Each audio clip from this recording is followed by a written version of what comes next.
Hello and welcome to the third episode of Arcadia Baes. It's getting slightly less painful. I missed it. This episode will be about the, confusingly enough with numbers, the fifth and final instalment of Life is Strange, and indeed the series as a whole. Spoilers for everything. Indeed. Or season one, though.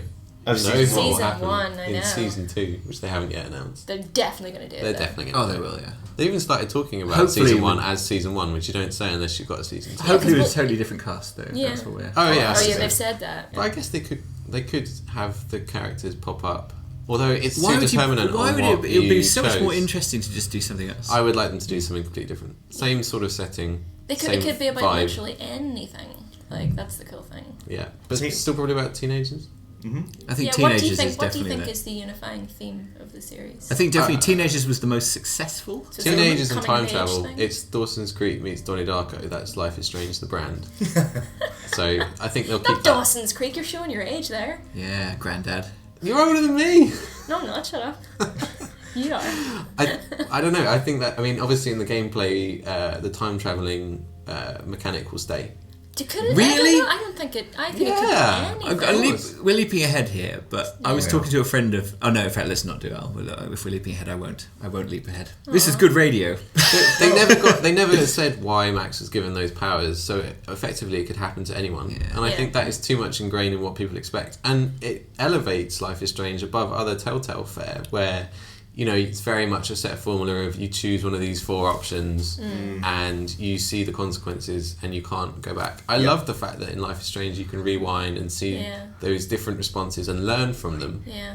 whether or not that actually factors into the but season instead 5 of finale. time, it could be like something else. It could be like, I don't know, mind reading or something. Like, it could be. It's just that Yeah. the rewind works so well in a game about choices, I guess, is the thing. Yeah. And the fact is, it almost lumbered them with a science fiction-y plot, which I don't think they did very well with. But They because didn't need it, yeah. because rewind is, it makes so much sense. The tornado was kind of the consequences of having that. Oh, the gameplay tornado feature. is just a massive Deus Ex. It's like, well, how are we going to wrap this up? Oh, it's the tornado. Okay, so Yeah, sorry. I'm gonna jump in now, and I'm gonna say, let's go back to the start of the final episode. Mr. Jefferson. Oh, Mr. Jefferson's Wow. endless monologuing. I know, right? I think like I enjoyed that part of the game or that episode, but I hated the fact that he suddenly became like a pantomime villain. He going, was very cartoonish. It was almost wasn't he? like the feeling you get is that someone needed to be the villain, and then so it was Jefferson because that would have been theoretically the most surprising. Though weirdly enough, I think a lot of us didn't trust him from the beginning. But the problem is then once you make him the villain for no reason other than he's the most surprising one, you then have to double down on why he did it, and so he Yes. comes up with this endlessly complex. Don't you know why I did it, Max? Kind of thing. You're like, Yeah. Your reasons for doing this sound really shit and boring. Like, so Although- it's a boring art project. Brilliant. Well, yeah. I did love when Max started cursing him out for it and everything, good, and yeah. it was a very effective use of the C word in a game, and I can't actually remember any other instance where I've seen the C word. The thing is, I thought the whole, he's channeling his, terrible urges through photography thing. I didn't think it was that bad. It was just the fact that he self-aggrandized it so much. And he was so self-aware as well. Yeah. Like, I'm sure most serial killers are not like No, of course. right exactly down on the psychological reasons for. Well, I guess I'm like this because this happened and then this happened. True. Max. It kind of reminded me of Robin Williams in 1 Hour Photo. Oh, spoiler. I haven't seen it. Well, okay. It's a good film though, you should watch it. Oh, thanks. I find it more difficult trying to reason the link between Nathan and Mr. Jefferson, and also the Yeah. phone call, or the voicemail I should say, from Nathan as well. It was too much of a turnaround for his character. It was a bit apologetic, really. I think it's because they had set him up to be such an uber villain, and then somebody made the point to me just yesterday, actually, that his portrayal as somebody who is mentally ill isn't particularly sympathetic because they need someone to be the hero, the anti-hero, sorry, be the villain, and then once it's revealed that he is just a puppet and he's very vulnerable, they don't really have time to pull it back. To step back. Yeah. This also, I also think there's a problem with the sort of the genre here, in that once you are introducing the idea of it's a whodunit, it doesn't really matter who it is anymore, because you're instantly suspicious of everyone. It reminds me a little bit of Fortitude on Sky. I don't know if anyone saw that. Nope. And it was not very good, but I only realised it wasn't very good after it was finished. And it's because the whole way through you're kind of going, you're not really interested in the characters or the development, you're purely interested in what is the ending. And so as soon as you're interested in what is the ending, it doesn't actually matter what the ending is, because it's purely created to kind of frustrate and puzzle you. And I think with this, I think no one was surprised when it was Jefferson, but equally no one would have been surprised if it had been Kate. No one would have been surprised if it was anyone, because... I would have been surprised if it was Kate. Well, maybe. But I just feel like as soon as it becomes this spurious who is the villain thing, then all of a sudden all of the actual human drama drains out of the question. Thankfully, I feel that Life is Strange elevates itself above that as a whole, and I really agree with Aoife's review in that it's about the journey and the relationships that you form with these characters, and it sounds like Fortitude didn't have those same relationships that the viewer had with those characters. Fortitude was a much more competent piece of drama than Life is Strange. But there is something about Life is Strange. Like, Life is Strange is such a really good example of the way that games are not the sum of their parts. And like the old way people used to review games and go like playability, graphics, number of levels and stuff, and it's just Life is Strange, like it fails on almost everything it tries to do. I think it fails at, but yet it is very successful in this really intangible way. Yeah, and I think I remember it for a very long time. I think it comes down to Max. I think it comes down to the character of Max. He's such an unusual, such a actually really beautifully drawn character.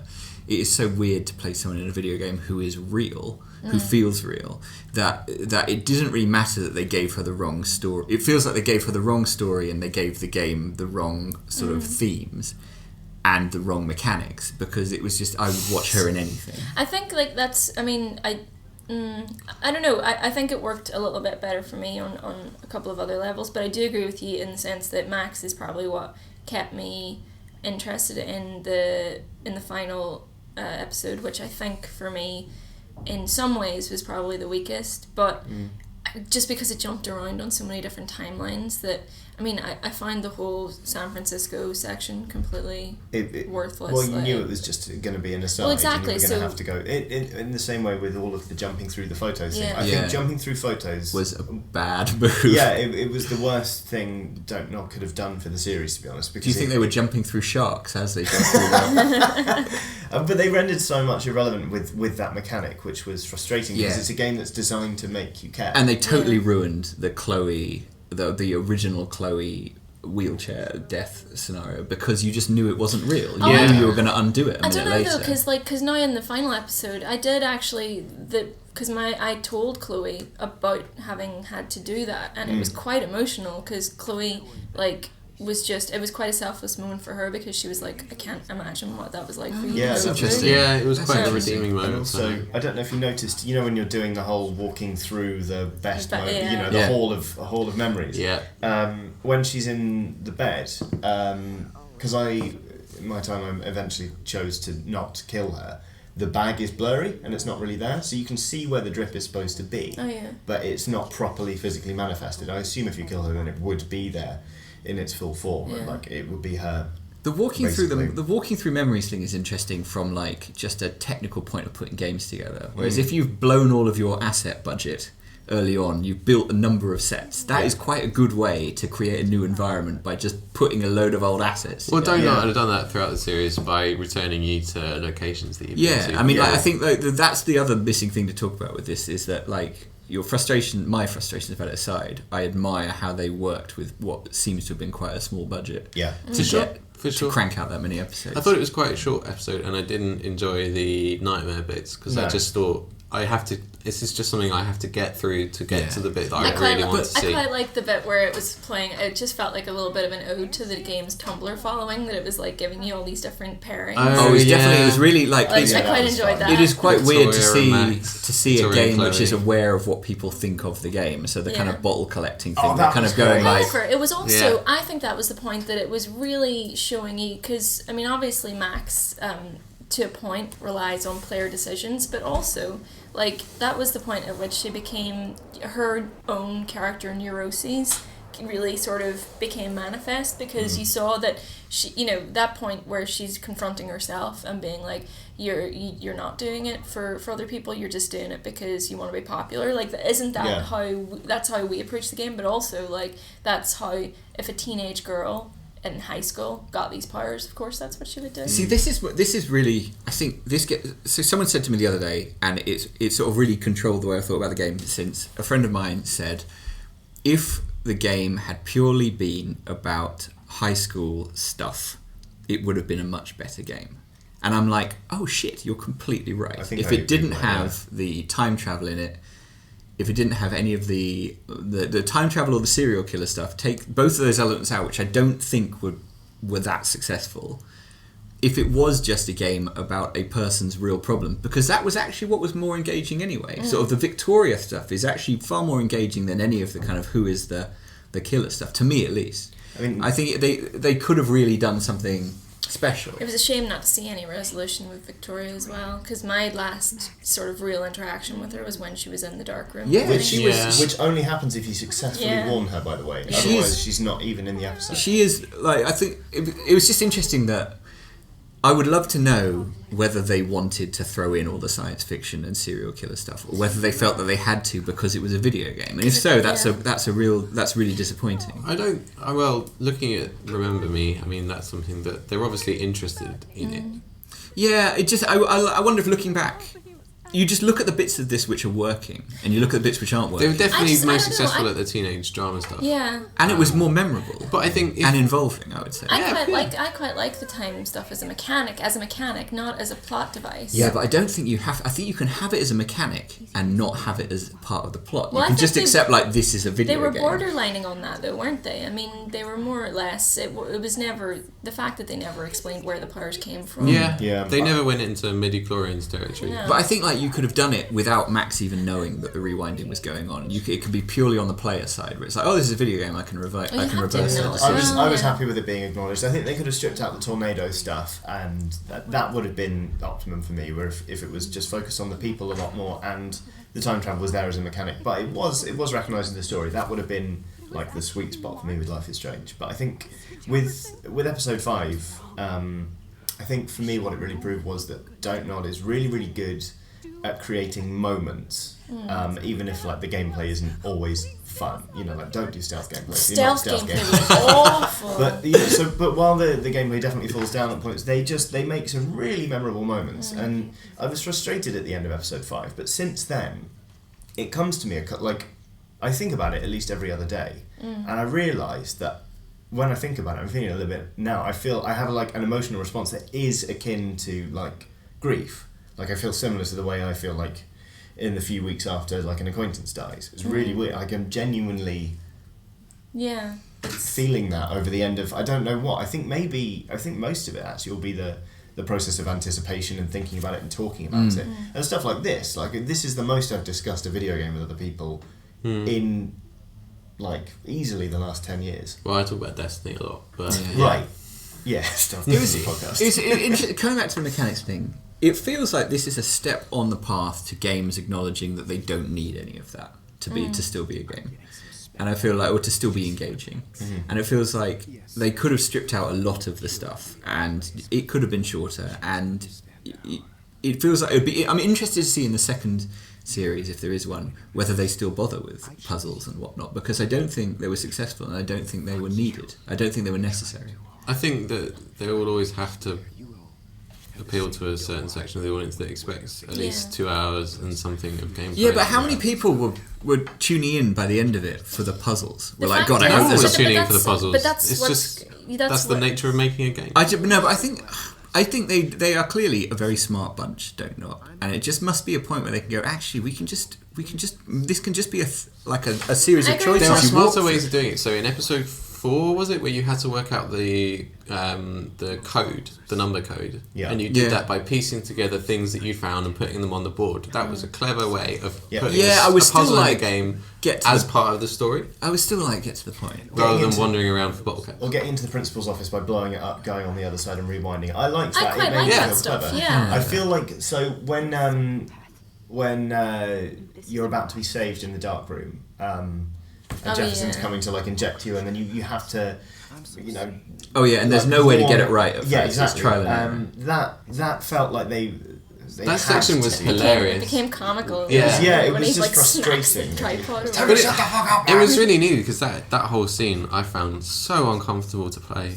I would just Really? Yeah, it was really dark and really uncomfortable. Yeah. But beating this thing again, sorry, but like the what's the other game I like? Rapture. Everybody's gone to the Rapture. Mm-hmm. There's a great, like, everybody's gone to the Rapture does not have puzzles in it, and it does not have trial and error sequences. But there are still moments where there's a bit where you're walking through the woods and you're kind of wondering where to go next, and along with the bird sound, you hear a phone ringing, and you follow the phone through the woods. And that felt very game-like, and it felt very engaging, and it felt it felt much more harmonious with the way the narrative was unfolding. But I like the puzzles of Life is Strange. Like, some of them didn't work so well, sure, like the bloody bottle collecting, and I don't know why they decided to revisit that, but like... I think it was a needed joke. To admit it was that a joke. So at least these ones were easy to find. But yeah, I just don't think I wouldn't want to see the season 2 pare back on that sort of stuff. That's interesting. See, it's interesting to have the other perspective, because I would have thought that I think one of the reasons that we're talking about this is because we all have our own version of Max, and that it is formed from the choices that we make. I really like Everyone's Gone to the Rapture, but you could just walk from one end of the map to the other and finish the game, and it's more. No, see, I don't think it needs to be like that. No, I think with everyone's, is it called Everybody's Gone to the Rapture? What's this game? Everybody's Gone to the Rapture. I thought what was a really interesting thing was all of the game-like stuff, all of the kind of trying to work out what it is all about, and the order in which things happen, and what is important and what is not important, all takes place totally on your side of the screen.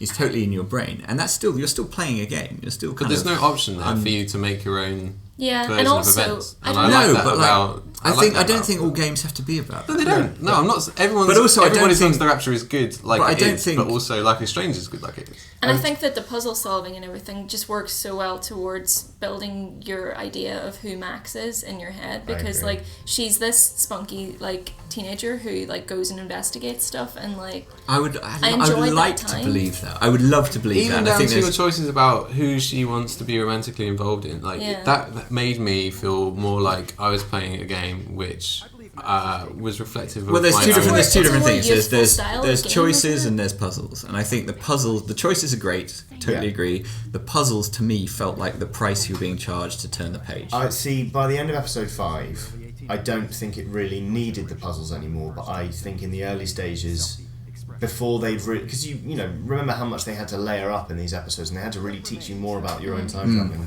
powers. They were definitely necessary in the beginning, and towards the latter stages when perhaps we didn't need them, they were still quite welcome, because it was something I expected and had grown to enjoy. So that's, I don't know. They certainly got a lot better from the balls.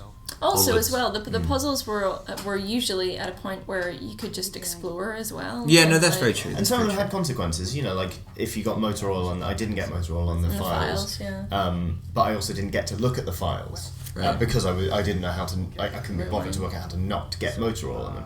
But they have consequences. So in a way, some of the puzzles are like choices as well. I mean, you could say that a few of the conversations, such as the Frank one in episode 4, are puzzles, because you can just blast through them and you end up with a positive outcome, and the dog dies, and you're not friends with him, or you could arguably make better choices. That's very interesting. He's dead, and you would not throw a dog in the road. That is an Who interesting the hell point. would do that anyway? Some people.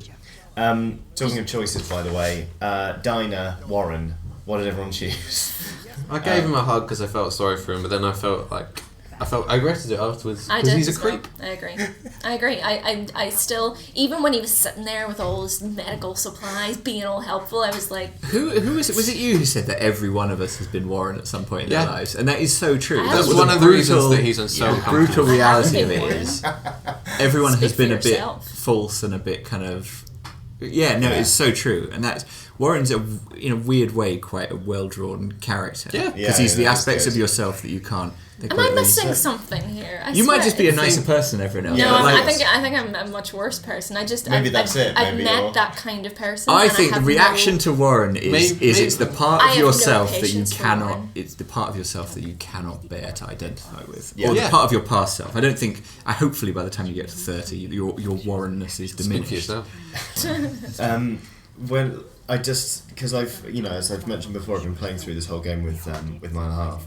We were consulting each other and we were discussing every single decision. We were like, do we do this? Do we do not? This one, it came up and there was no piss off with me. It was hug Warren, leave. And I just went, ha! Mashed square and fucked off. And it was so gratifying. It was awesome.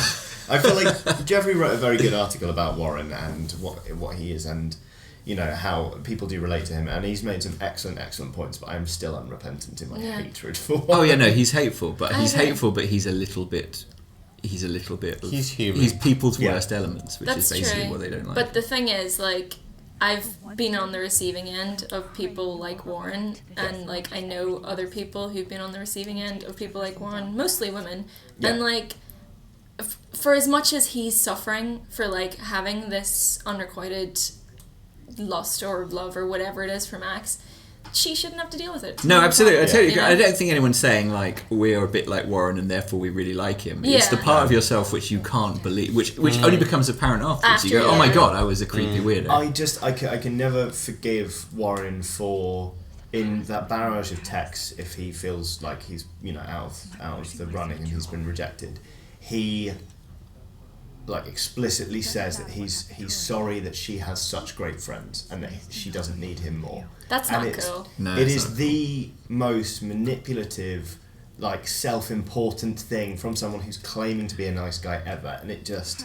If that was somebody I actually knew, that would be it. Like Yeah. you're done. How much do you think Warren was shaped by the fact that in a weird way, the game was being made in real time? How much do you think Warren's character changed as they sensed the fan reaction was like absolutely. that people generally The thought fact he that was you a could, shitbox? the fact that you could go into his locker in the dream sequence and see it was all creepy Yeah. photos of like. I wonder oh, how that's much a of reaction. how much was where was he intended to land? And I where- spoke to how Donald different- back at EGX Red, so that would be in like March time, and they had just released episode 1 and were working on episode 2, and they said that they were making tweaks of episode 2 based on episode 1, and the tweak that they mentioned was something to do with Warren's character. Right. So it's interesting to know that these characters were very much in flux. And that's great. I think that's amazing. I'm very That's glad what's that really he exciting exists about as a it. character, because when Yeah. else have you ever been able to have this conversation? And yeah, no, he's a really he is a unique kind of video game villain in that he is a villainous in a way that real people are villainous rather than a megalomaniac. That's You know, true. he's And not. the fact that he's probably not meaning to be villainous. No, in fact, if you told him, "Oh, Warren, you're kind of the bad guy," he wouldn't recognise it. Yeah. He'd Yeah, be I don't horrified. doubt his sincerity, but I also reserve the right to call him a jebend. Oh yeah, no, absolutely, absolutely. That's what's great about Warren, and that is Yeah. what's great about Life is Strange. I Yeah. think is it's full of these kind of. Well, it's just full of so many, like, I mean, even just looking back over the series as a whole, like, so many things that, like, I mean, the pregnancy test and that being taken care of just in the background and all these things that, like, you've just, I can't remember ever thinking, this is something I've never seen before in a game, like, anywhere else. So, What did people choose? That was what I was that's gonna what I ask. was going to say. What was the final decision? Well, I think like a lot of people, I felt like there was only one choice I could realistically make, and that was To save Chloe. Sacrifice Save Chloe. Sacrifice Got Chloe. to save Chloe. And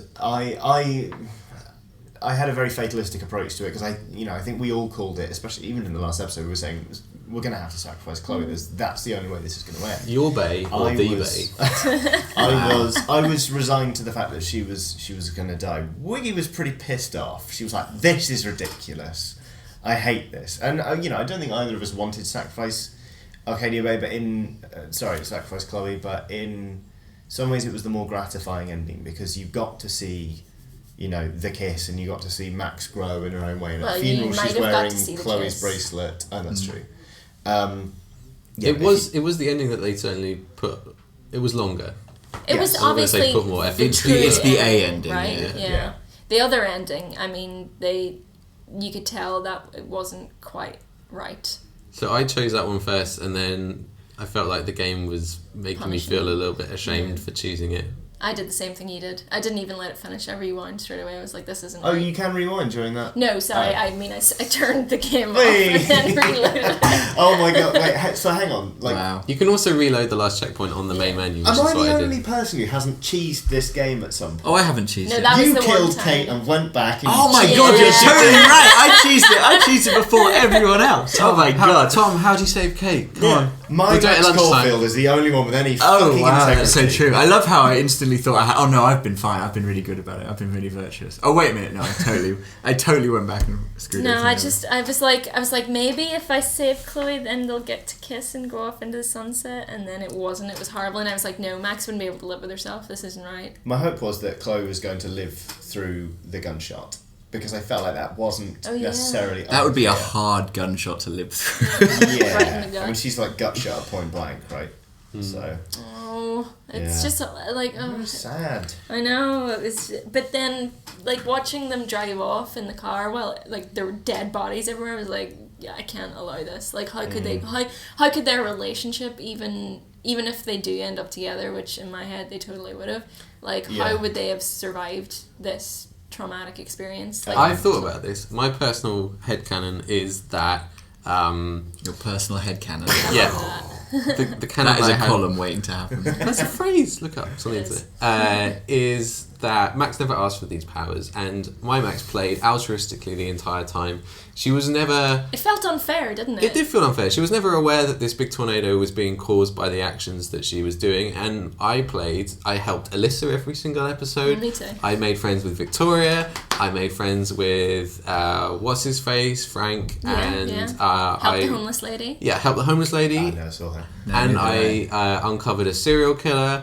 And what is my thanks? What is You my don't thanks even for get this? to be with, I don't- with yeah. your Does that mean, country. so you're Alyssa, like Alyssa saved you in the storm? Yeah. That's cool. Yeah. Yeah. Because that's Yeah. a thing that you only get if you help her Yeah. every single time. I missed Yeah. one. Otherwise, so I had to otherwise, help Alyssa. if you fail to help her one episode, she thinks Max is jinxed, and then she falls through a hole in the roof. You can rewind, obviously, but then when I got the hole in the roof, definitely. Oh yeah. Lumpy Space Princess. But yeah, so after all of that, I just felt like, you know what, that sucks for deserves some Arcadia Bay, but happiness. I've done as best as I can, and finally I'm choosing something for me rather than just like But could trying to Chloe- solve a murder and trying to help people. But I just feel like choosing to sacrifice Arcadia Bay makes Yeah. Max into one of the greatest villains Yeah. of all No time. way! It does. No, It's no, not. no, no, no. What It's not is like it? her family suffers. It's everybody else. Like Chloe's, like Joyce and David. Joyce suffers after- anyway. after Joyce this. would give up her life for Chloe, and That's not- you and can't Nathan just and volunteer. Nathan. Sorry, not Nathan. Warren. I don't care about. Otherwise, Nathan is already dead. Victoria is already dead. What about Ethan and Alyssa? And It just feels like everybody? it just felt like Pompidou. Pompidou and Frank. it just felt like a they weird. can evacuate. There's a storm. Why did if you you why haven't left bother already, making then you're friends with stupid. Frank if you're gonna let him die? Wow. Why would He you? was Why would you grieving. stay in the town?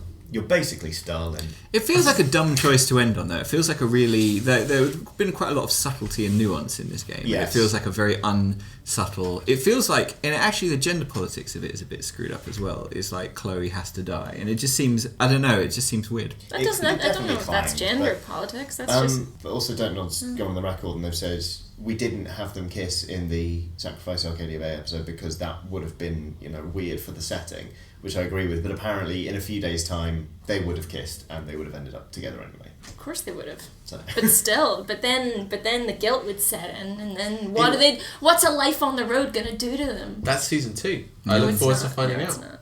Well, as a whole, I really, really enjoyed Life is Strange, and it will stick with me for a very long time because of its characters and because of the journey rather than the ending. Part of me does want to just go back and just be with those characters again. Yeah, I will probably replay it at some point over the next year. My initial reaction after episode 5 was, I don't think I am going to play this again after all, because of the final choice being so all or nothing. it either invalidates everything you've done, or it, makes you into this supervillain. But I think you're right, it is about the journey and the people you meet and the choices you make along the way and how you feel about them. So I probably will play it again, and I probably will play through with Max being the most unacceptable person humanly possible. Yeah, now I know that there's no reward at the end of it. Oh wow! You guys Screw see this? everybody. Look, this Wow. is your true colours coming out now. Everyone's going down. Max and Chloe, OTP forever. Max, help me! No, Alyssa. No, listen, you're getting beamed You're every getting a single ball time. in the face. I wonder if it's possible to not help Alyssa and then kill her. I hope so. You guys are. This is eye opening. This is high level. No, I'm just thinking out loud, which apparently I shouldn't do. But hey ho, I'm not gonna lie. Life is Strange at the minute is probably going to be my game of the year, Yeah. and I didn't expect that at all. Well, apart from Destiny, yeah, it will be. Yeah. Arcadia Baes. Baes. You joined in. It's amazing. Right.